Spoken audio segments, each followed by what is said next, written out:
Hi, everyone. Thank you very much. My name's Carol Howley. I'm with a company called Exclaimer.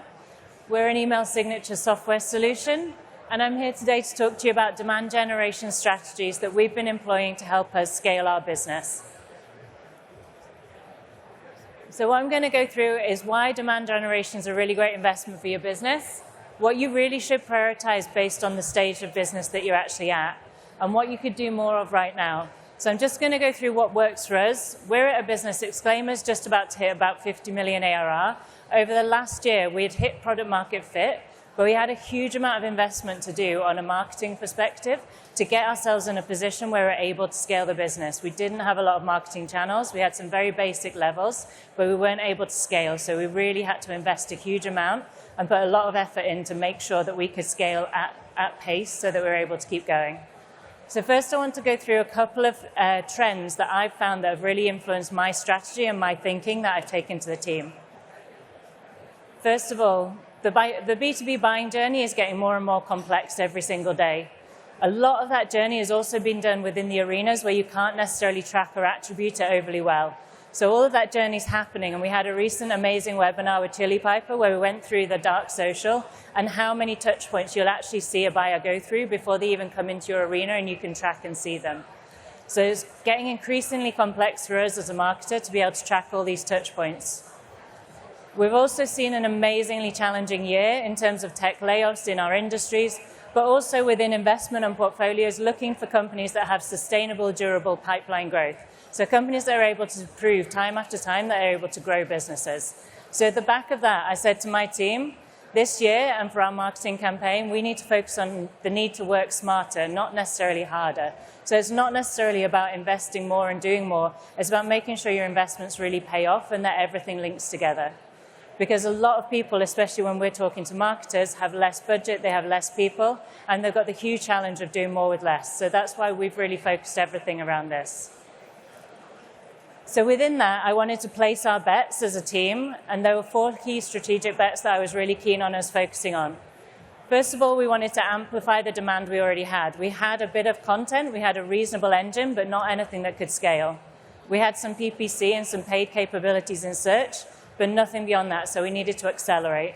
But I wanted to build a lot of trust because brand for us is a massive opportunity to scale the business. And I wanted us to focus finally on conversion. So I'll just quickly, as I've only got 10 minutes, go through a few of these. In terms of amplifying demand, we wanted to evolve our content strategy, which was at a very basic level, beyond the table stakes areas that we were in. So we're really fortunate to be part of Insight Partners' portfolio, and within that we get access to some of the amazing research they've been doing. This research is taken from a recent demand gen report that they've just published. So within this, you're able to see that actually, as you're a smaller stage company, you'll start investing off in things that really drive SEO. As you're wanting to grow the business, you want to make sure that you're hitting at every opportunity. But as you get higher up the stages, that's kind of table stakes. Everyone's doing that, everyone's invested. So you need to start thinking about the other opportunities you can take as a business and how you start to really amplify that demand. So the best companies that are out there at our size are publishing their thought leadership consistently all the time. They're not wavering, they're always publishing, they're always on. They're also looking at other opportunities, things like visual trials, demos, tutorials, APIs, so you need to be on top of this.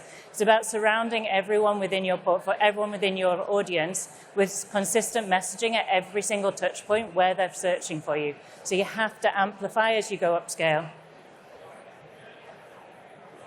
The next part, as I mentioned, we were really invested within paid search, but we weren't able to do anything else. We weren't invested in paid social, any of the other areas of opportunity. So what we started to do was to make sure we publish consistent, relevant messaging across every single channel. So if we're doing a paid campaign, it's represented within social, it's in our PR, it's through our emails, and it lands on our website. Everything looks consistent on brand, and it has the same messaging to the ICP, relevant to what they're searching for. So it's all linked together. You're really surrounding people across every channel to make sure that you're really hitting home with your messaging. We've also started working recently with Intent and purchased 6 Sense, which means that we're doing a version of ABM. So I think for ABM, it's different in every single company and every single team. But for us, we're doing ABM light, I would say, which means we're a very high volume, but low average selling price. So we don't want to go in massive enterprise scale. But what I want to do, because my TAM is actually everybody, I want to target the companies that are actually in market right now. And that means I can save my money for other opportunities, but it also means I can be really targeted, really focused, and create campaigns to specific verticals, but also specific personas. So I really focus, and a really top tip if you are starting out with 6 Sense, is to do a number of different tests on a really broad area, but also narrow down onto different verticals. But what we've really focused on is the consideration through to purchase stage, which means I use my organic content to bring people into the market. I can then track them because I've got tracking across all the areas, and I can see when they're in market and really start to target the personas that are relevant to me and bring them through with different messaging to take them through the funnel that's matched with the sales team and also BDR outreach as well. The final area where we've really seen a massive impact, and I think a lot of people don't always focus on, so obviously your brand has to lead the way. You have to really rely on it. It has to be consistent across every channel and really stand out. But what we've started leveraging is review sites. So for us, we're not really big enough to have an analyst relationship. We're not an enterprise company, but we found huge success in leveraging G2, Capterra, and Trustpilot as a number of review sites.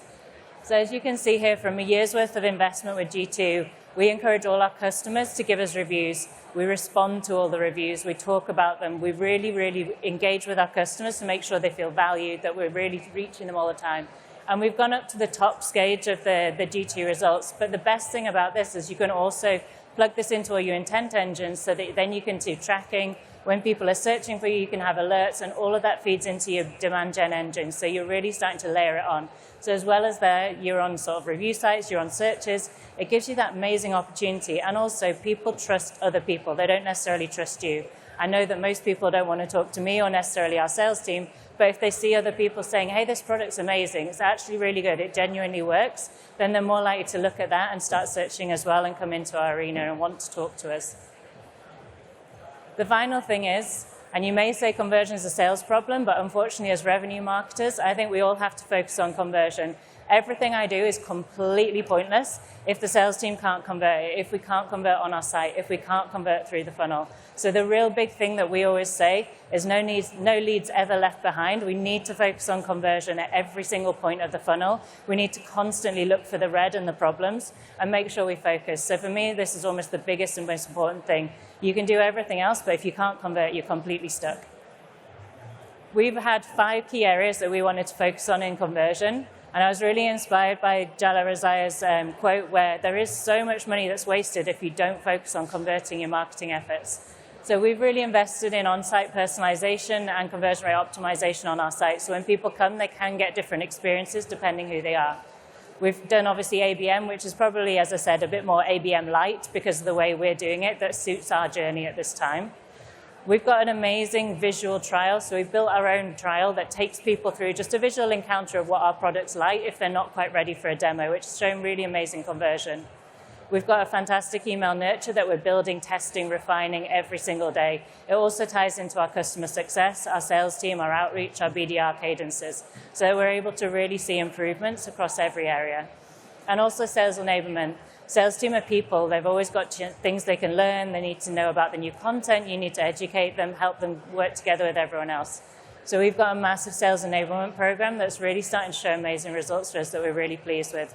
And working really in conjunction with our sales and CS team enables us to kind of have that full experience because ultimately a buyer comes into your audience and they don't care that you're a marketing team or the sales team. They care that they have an amazing experience that's completely seamless across every touch point. And then finally, which I think I'm just going to hit my timeline, in terms of key takeaways, the things that we're really finding working out is to amplify that demand through your really engaging content. That content engine is like the baseline of all pipeline generation. You then need to layer your paid digital to accelerate traction. You start off with paid search. It's the best investment initially, but really start to layer on all the different opportunities such as paid social and all the other areas you could invest in. Make sure you think of opportunities to really focus on that brand, consistent messaging, every single touch point looks the same and really kind of stands out to people. Leveraging trust through review sites is a really great tip for me. There was also a number of other those content areas where you could start to invest a bit more that weren't quite invested in yet. And focus on your conversion. If you can't convert what comes in, then you're wasting your time with everything else. And also, I think it's really important to remember this works necessarily for us, but it might not work for the next company or the next stage or a different product or a different area. So no one playbook ever kind of scales to another company. But it's really, well, I find it really exciting to learn from other people and apply different things as you go. But I think there's a great quote from Jason Lemkin, obviously it's with SaaStr, but if you need to play to your strengths, if it doesn't work, you need to pivot, test, and explore. So they're my tips for kind of leveraging demand gen. And thank you everyone for your time. Just hit on the nose.